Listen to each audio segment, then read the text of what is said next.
So I'm here with Bill McCalpin with Capitalize Network and DealWare, and we're talking about business here. We're talking about project management, as well as some other things. I want to go ahead and start with your involvement with AM&AA. You're a member here?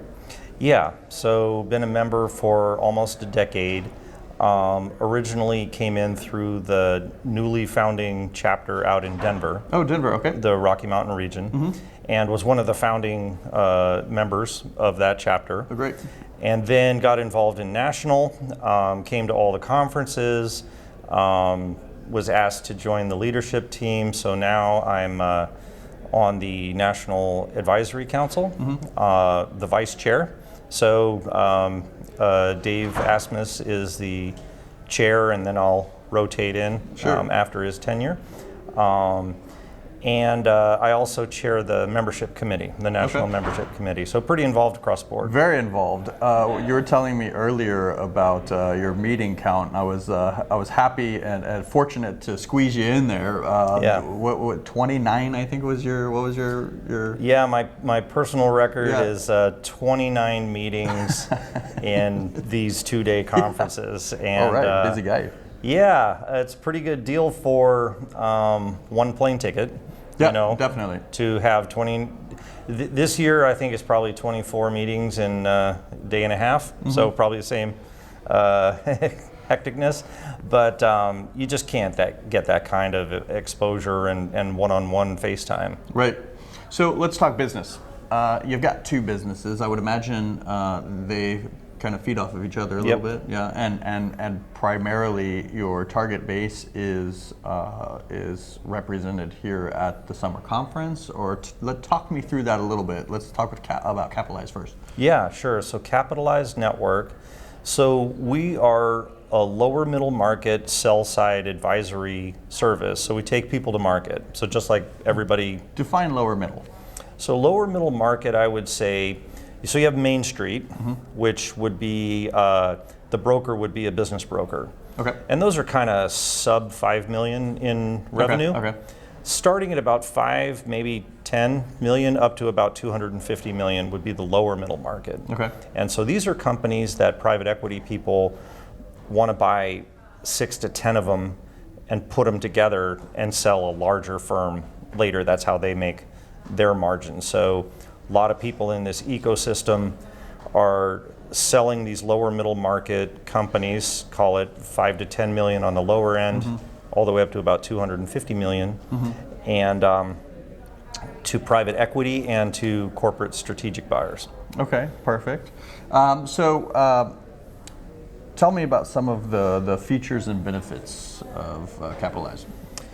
So what we specialize in, and this is a great benefit of AM&AA, is that we do a lot of pre-transaction planning and preparation. So a lot of these business owners are not quite ready to go to market. Sure. They need a little bit of fixer-upper or some kind of cleanup or something, and they'd be super attractive and interesting if some of these problems were knocked down ahead of going to market. And so what Capitalize does is we engage, say, 1 to 12 quarters in advance of a transaction, and we help them get ready. Okay. And so part of what I think I bring to the party is that, after working inside of companies for 15 years, then I was actually an entrepreneur, founder, owner, seller. So I was actually one of these business owners. Nice. I've had my own money on the line, walked the moccasins of our clients. And I've done that twice in a row. So I did one without representation, no investment banker. How'd that go? That sucked, and I'm never doing that again. And I realized that, hey, maybe these guys actually earn their money, and they get a higher price, and I can keep the wheels on the cart of the company while this crazy transaction's going, and they certainly earn their money. And so I want to talk more about that because to me that's what this is all about, from my perspective at least, is the early stages. I feel like, there are a lot of businesses out there. It's not like what you're doing necessarily is unique. There's plenty that are doing it out there, but the thing is they all haven't, as you said, walked in the moccasins per se. Right. And so I want to talk about that a little bit more. Early stages. I know plenty of people that have said to me, I'm positioning this company to sell it. Or they've been doing it for many years and they're like, I want to sell this company. And that's all fine on paper, but you having done it and having facilitated it, I want to talk a little bit about that process in the early stages, because let's just say somebody comes to you and they're like, I want to position my company to sell it. That means not a whole lot in the grander scheme of things, because there's all this preparation that has to go into that. Right. Let's talk about that a little bit, because again, you've done it before, but then also you've facilitated that. Yeah, so immediately after selling 2 of my companies back to back, and they were pretty rapid, from founding it to sale, 4 years on the first one, 4 years on the second one. With the second one, we were acquired by a Fortune 1000 who asked me the day after close to run M&A. So I became a buyer the day after I was a seller. Interesting. And that really opened up my worldview as to, hey, here's this lower middle market business owner. They've been building this thing, building the value for 2-3 decades. Sure. And I love this stuff and I hate this stuff, and this stuff is confusing and maybe a liability. Wouldn't it be nice if somebody actually kind of took a look at this before it went to market and maybe cleaned up what they can clean up, grow it if it needs to? Yeah. And so that's where Capitalize Network's business model came from, was that I was actually in our business owner client shoes for a while, and then on the buy side, and I realized a gap in the market of, hey, there's nobody actually helping them get ready. Right. So it was really fortuitous that when I was starting that business model, I came in contact with AM&AA, because here's this ecosystem of the attorneys, Right. the CPAs, the value growth advisors, the business brokers, the investment bankers, the private equity people, all those disciplines who want to stay connected, want to be part of a community. And so when you back up early and say, hey, let's help this business owner get ready, you have to do a couple things. One, you need to be super collaborative, because I don't have any attorneys on staff. Right. I need their attorney to comprehend the impacts of the transaction. Same thing with their CPA. And a lot of these clients don't have wealth management either. And, Sure. and so they get hung up. The idea of selling a business, I call it a paralytic, because it tends to paralyze and freeze owners when they think, oh my God, selling my business means a million things. Of course. My identity is wrapped up in being a business owner. What am I going to be the day after? Sure. Can I afford to sell? Is this going to make my, fund my grandkids' college and everything? Those are all unknowns. What's going to happen to the employees? On and on, right? And so what Capitalize does is takes all that on and says, let's unpack it and have a process where we can start to, with some elbow grease, get after the data and check those things off one by one. And what's nice about AM&AA is that it's the ecosystem of people I need to help do that. Sure. Because it's a team effort. And so what comes out of this are great transactions that probably wouldn't have happened on their own. Right, right. So you're a massive resource even to the other members of AM&AA, as I can see, because you're here essentially facilitating and preparing these deals to happen. I'm looking at all of this and it's starting to make sense now, right? It's starting to make sense. So we've got Bill here who's been through the ringer, so to speak, who has created and developed this ecosystem for these business owners. And it's making sense too, because we're talking small to medium.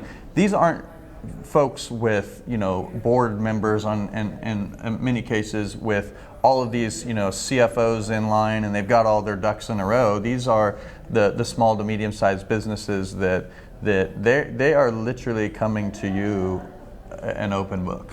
Yeah, and that's exactly right. If you were above the, say, 250 million mark, you probably have a staff. You might even have an internal counsel. And so we're talking about lower middle market owners who are keeping the wheels on the cart for these 2 or 3 decades or sometimes more, without organized corporate governance, without, like formalized logistics and operations. And so as a buyer, because I was working for the corporate strategic after I sold my company, there are some things that they could do to prepare that I would say that's interesting, but I'm going to rip all that out the day after close. But not required, right? Right. So like, for example, if one of these lower middle market owners says, I want to put in a new HR system or an ERP system or an accounting system, okay.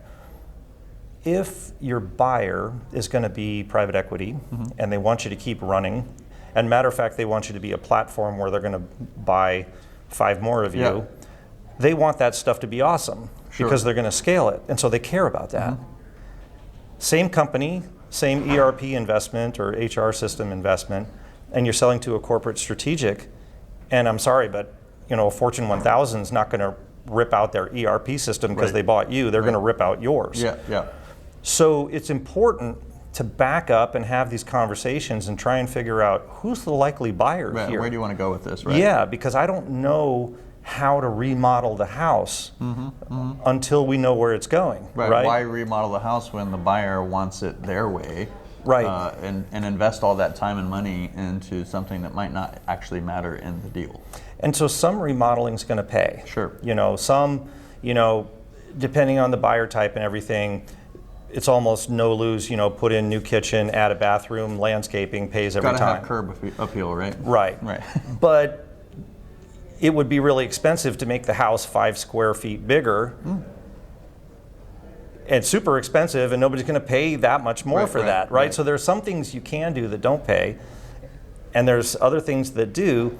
And what's interesting is those lists change depending on where you're going.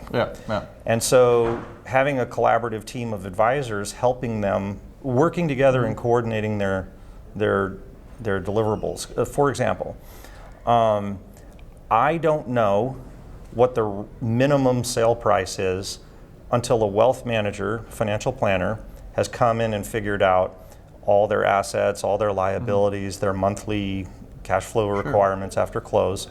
And if they work and do a good plan there and they say, okay, here's the net after tax, this is what you need for this business to sell, then I can then go over and talk to a bunch of other people here at the conference and say, are companies selling for that?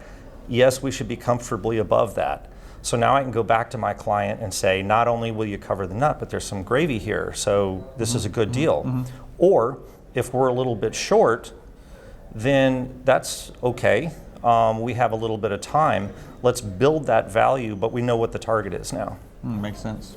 So you welcome those who are just in the early stage? Yeah, the early stage of the selling process. So when you say early stage in business, some people would think, oh, okay, that's like a startup company. So in the sales process. So, early in the sales process. I've identified that I'm ready to inquire. Exactly. But I haven't put anything together. That's okay. That's exactly right. And sometimes ideal. Yes, and also what you find is business owners know other business owners. Correct. And so when you invest this time and you make a transaction that otherwise would not have normally happened, like sometimes Capitalize clients come from a failed M&A process through probably a non-AM&AA investment bank. And so whereas we might not have taken them to market and failed, but now they're coming to us after investing a year and being exhausted and distracting management. We'll say, no, there's value here and it can be done, but you probably heard this out in the market. You have too much customer concentration, you have this and you have that, right? And they said that's exactly why the deal fell through. Okay, well we can fix all those things, but we're gonna need 8 quarters to do that. So let's roll up our sleeves. And this then creates the legal work, the CPA work, the wealth management, and then finally a transaction to work together on all of this. So it's really good for the ecosystem, I think. Yeah, no, it makes sense, total sense. Now that starts to bring in the next topic, right? And as I said earlier, it's all starting to make sense now with Bill here, because he's developed this and now he's realized there's another side of the coin when it comes to DealWare. Yeah. So DealWare, you were telling me, project management. Right. Let's talk about that a little bit more. So how does that, are you using this system? And then from there you said, this is a system that others could use as well? Yeah. So DealWare was born out of necessity from doing all of these deals ourselves. Okay. With kind of, quite frankly, the low-tech, old-school tools that everyone uses. Okay. So I've talked to literally thousands of M&A firms now, and 100% of them basically use email, Excel tracking spreadsheets, and some kind of cloud folder system like Dropbox, Box, or a data room. Well, the problem is if you upload a file to some folder somewhere, that doesn't necessarily tell me that that happened. You just did that. Right. So now you have to Only also, I know. and so now you also have to write me an email, but you forgot to copy them, so they don't know. Right. And none of that magically updates the tracking spreadsheet to say that that thing happened or that it's in somebody else's court now. You also have to do that manually. So you saw the problem, Yep. right? And then the solution was DealWare. So with DealWare, we take an approach of making everything, call it like a container, like a task. Okay. So I can pass the ball over to you, you can pass it back. Inside of this thing are those files, but also a chat channel. And you can have a private chat channel of just us, and then a secondary shared chat channel, say with the client, right next to each other. So you maintain privacy and confidentiality, but you also invite the people and the access that you need to get this complex project done. Tracking all of this movement that we were talking about earlier, you are not only solving a problem, but you're increasing efficiency while doing so. Yes. So if I'm in the middle of a deal and I've got these files, I've got this conversation going, and I need to pass it on to you, I'm able to do all of that within the system and have multiple people watching that, and it's keeping track of it in like a history. How is that laid out? Yeah, so DealWare actually tracks and records every single action by every single person. So we've got an entire life cycle of everything that's happened on every single task, a timestamp, who did it, what phase it was in, when it's done. We know if it's overdue or delivered early. And so take the point in a deal where a buyer signs a letter of intent, an LOI, and says, okay, we want to go under contract to buy your company. What happens the next day is the buyer delivers the seller 1 to 400 due diligence items. And those are all mini projects that need to get managed. Okay, well, it is just a hurricane of activity. Of course. Right? Because some of them go over to the accountant, some go to the internal management team, others go to the lawyer, all hell breaks loose, right? Try tracking that in email. Right. I mean, especially when you're not copied on most of them. Right? So what happens is it's just a hurricane of activity, and every couple weeks they vaguely try and status whether they're on track or not. That's the best that those tools will do. Whereas with DealWare, you've got 400 tasks, you know exactly where all of them are. You can zoom out and say, we're supposed to be 15% done, and we're 5% done, so there's a problem. Why the bottleneck? You can go fix that live. So not only does it help you track and status everything all the way through, but where it really gets interesting, and this is, whenever you bring technology into it, you get data, right? You can actually look backwards and say, how did that process go for us? We've done 6 of these now. Did they close on time? What percentage of time is it in our shop versus their shop? What were the 10 tasks that delayed the close the most? Are those the same every time? And can we get after fixing that? And so there's a level of visibility and an analytics and process improvement that's just not possible with these complex projects. When you look at the scale of this, It's typically about 8 to 9 firms involved in total by the end. Sure. And Over a slew of people. probably 2 or 3 dozen people involved. Yeah. And here's the real kicker. We actually sort of broke down atomically a couple deals and analyzed them from start to finish. And we were able to do this because all the emails were sent through this compliance system. This was a SEC broker-dealer deal. Okay. So it had to go through a compliance system where it tracked everything. So we were able to say, hey, can we analyze that raw data, strip out all the personal confidential stuff, but just tell us how many emails were sent, how many attachments, when were they sent, and we broke it down by what every person did, how many emails they sent and everything. It was 29,000 emails over 9.5 months between 9 firms. Unbelievable. And 36 people. Okay, and that's probably common. That's a totally normal middle market deal. Okay, try and wrap your arms around that with Excel. I don't want to. It just doesn't happen. No. Yeah. And so with DealWare, it's opening up the ability to not only do this process better and provide better services to our collective clients, but when you really step back and look at it, about 1/3 of all that work is really low value, just kind of herding the cats. Why was this ball dropped? Right. I emailed you last week. Oh, I didn't get it. It went to spam. Yeah. All that wasted effort actually means for one of AMAA's members here, their firm has a certain capacity, right? They can take on 6 deals a year. And what I'm saying is, if 1/3 of your time is wasted, I think you can probably do 9 deals a year. Yeah. Of course. With the same staff. No, right? that makes sense. So fundamental improvement to capacity, but the real bottom line is it's just higher quality delivery of services to these business owner clients we're trying to help get across the goal line anyway. Well, I mean, what better person to know that than somebody who's in the mix doing that day in and day out? Well, it's born out of necessity. Right, Yeah. right. So we designed and built this. I probably shouldn't admit this, but my first business was a business services consulting company. Okay. Then the next one was a product company. Third, I didn't leverage either of these things. Why not go into, like M&A advisory? Right. And then, should I leverage any of that? No, let's start a software company. Right. So right. it's all kind of, one thing leading to the other. But the bottom line is, it was created because we were using those old tools ourselves.